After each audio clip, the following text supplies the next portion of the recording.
Assumptions, assumptions, assumptions.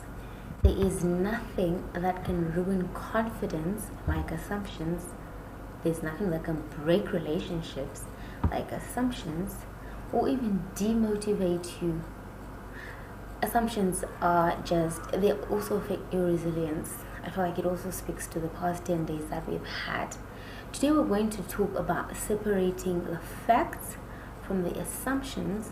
It's a way of making you more adaptable to different situations. When we talk about assumptions, these are like blur judgments that fuel fear, that fuel a lot of, and usually these affirm the limiting beliefs that we have about ourselves, about the situations, what we're capable, what we're not capable, how big the problem is or how small the problem is, and leading to unrealistic or underwhelming or overwhelming ourselves in certain situations, which then leads to actually things that will then grow to be unreal, which overall then just reassure what we thought, and yeah, you just end up at point zero, giving up, or actually just letting it go, having you missing opportunities, or actually being very assertive in situations that will help you pop up.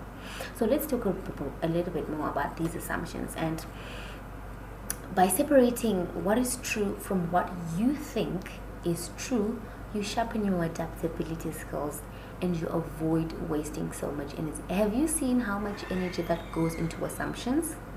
How draining those assumptions are, and how affirming to our negative thoughts these assumptions are.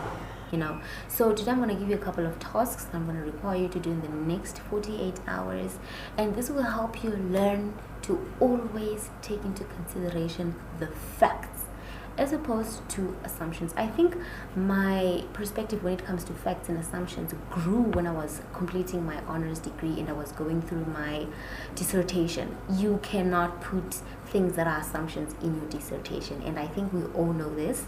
And from that aspect, I always ask myself, what I'm saying there, is it facts, is it assumptions? If it is assumptions, I look for the facts.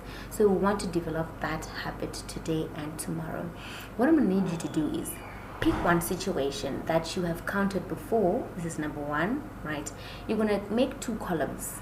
In that situation, before you realized what the truth was, write down the assumptions that you had and write down the facts then that elicited themselves throughout this whole process.